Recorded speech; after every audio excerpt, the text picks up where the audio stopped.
드라마 무빙에서 그려지는 인물 구도는 가족, 동료, 남과 북의 비슷한 초능력을 가진 이들의 대결 구도도 있지만 큰 틀에서 보면 이용하려는 자, 이용당하는 자의 구도가 크게 다뤄집니다.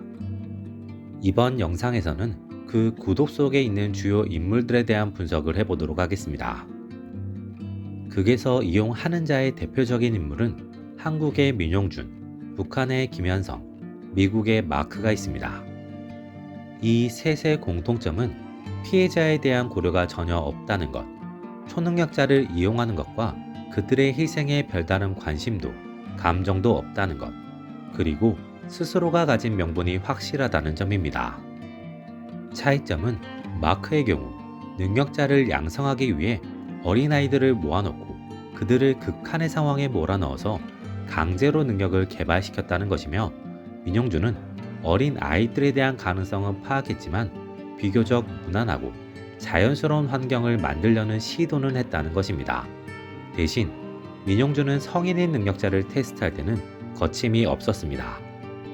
김현성의 경우 아직 능력 유전에 대한 정확한 정보도 없고 능력자를 찾아낼 수 있는 방법도 모르기 때문에 어린 아이들을 이용, 육성할 생각은 전혀 하지 못했고, 대신 성인들을 극한에 몰아넣어서 능력을 강제로 꺼내게 만들었습니다. 또 다른 차이점은 이용을 위한 방식입니다. 민용준, 김현성의 경우 가족을 통한 협박을 통해 자신의 의도대로 상대를 움직이게 강제했고, 그 강제로 인해 결과적으로 자신이 이용하던 사람에게 죽음을 맞이하게 됩니다. 거기에 민용준은 한 걸음 더 나아가서 자신의 뜻대로 움직이게 만들기 위해 그의 가족이 걸림돌이라면 그 가족을 제거하는 선택도 했습니다. 마크의 경우 어린 시절부터 능력자를 양성했던 만큼 세뇌를 통해 당연한 명분을 심어놓는 방식으로 초능력자들을 이용한 것이 아닐까 싶습니다. 초능력자를 활용하는 목적에서는 비슷한 모습을 보입니다. 기본적인 명제는 국가의 이익입니다. 마크의 경우 초능력자라는 절대적인 전력을 자신들만 갖춰서 완벽한 비대칭 전력으로 활용하기 위해 움직이고 있는 것이 아닐까 싶습니다. 김현성의 경우 초기 목적은 대한민국만 가지고 있던 비대칭 전력인 초능력자 김두식을 방어하기 위한 방책이자 자신이 바라고 원하는 형태의 국가체제를 유지하기 위한 것으로 보입니다. 이후 자신들이 더 강한 전력을 가지게 되면 또 다른 활용법을 찾을 수 있을 것이라는 기대가 있었을 것으로 보입니다. 민용준의 경우 현재의 국가의 흐름, 방향성은 전혀 고려하지 않는 자신이 생각하는 국가의 이익을 위해 움직였습니다. 세 사람 모두 자신의 사욕이 아닌 국가를 위한다는 명분이 있었기 때문에 초능력자들이 당연히 자신을 따라야 하고 자신의 선택이나 명령이 정당하다고 강하게 믿고 있습니다. 김두식은 자신의 능력을 이용해서 사람을 구하고 싶어서 국정원에 들어오게 되었지만, 민용준은 자신이 생각하는 작전 외에 김두식이 움직이는 것을 허용하지 않았고, 그로 인해 두 사람 사이는 삐걱거리게 됩니다. 민용준은 자신이 김두식을 자신이 원하는 대로 활용할 수 없음을 느끼고 김두식을 이용하기 위해 김두식이 이미연과 사랑에 빠지게 만들고 이미연을 인질 삼아 김두식을 이용합니다.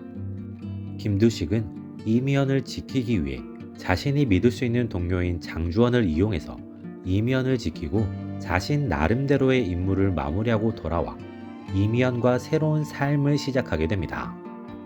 하지만 결과적으로 민용준의 손을 벗어나지 못했고, 이번에는 이미연뿐 아니라 아들인 김봉석까지 인질이 될 수 있는 상황에서 어쩔 수 없이 또다시 임무를 수행하게 됩니다.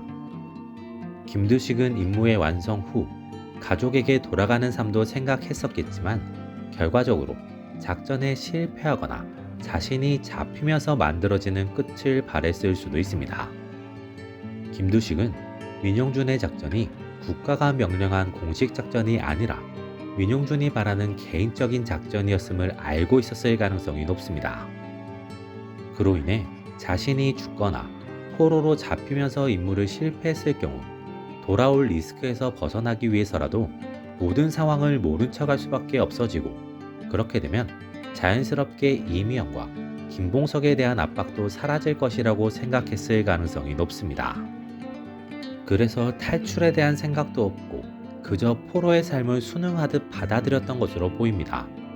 하지만 북으로 돌아온 정준하로 인해 자신의 계획대로 상황이 돌아가지 않고 윤영준이 김봉석의 초능력을 알고 있으며 초능력의 대물림까지 알고 있다는 것을 접하게 되며 결심을 하고 움직이게 됩니다.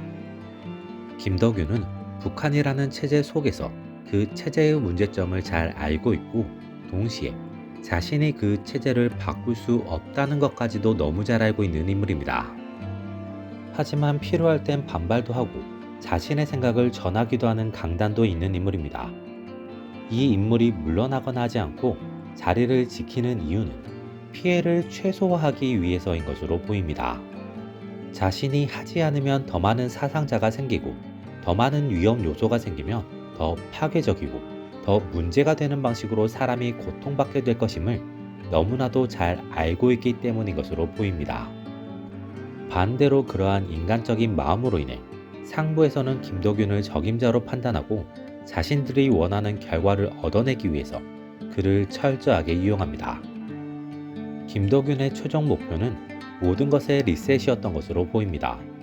아이들은 살려두지만 이미 은퇴한 성인 초능력자들의 죽음, 파일의 제거 혹은 파괴, 담당자의 죽음을 통해 모든 것이 사라지면 남한도 북한도 초능력자를 키워내고 만들어내기 위해서 만들어지는 출혈이 사라질 것이라는 기대가 있었던 것으로 보입니다. 그래서 김덕윤은 아이들의 처우에 대한 이야기에서 침묵하며 자신들을 목격하고 확인한 아이들을 살려두며 마지막 순간에는 다른 남한의 초능력자들과 함께 죽고자 했습니다. 하지만 그들에게도 지켜야 할 가족이 있다는 것, 자신이 살아 돌아가면 또 많은 사람들이 죽게 된다는 것을 느끼며 혼자 죽는 선택을 하게 됩니다.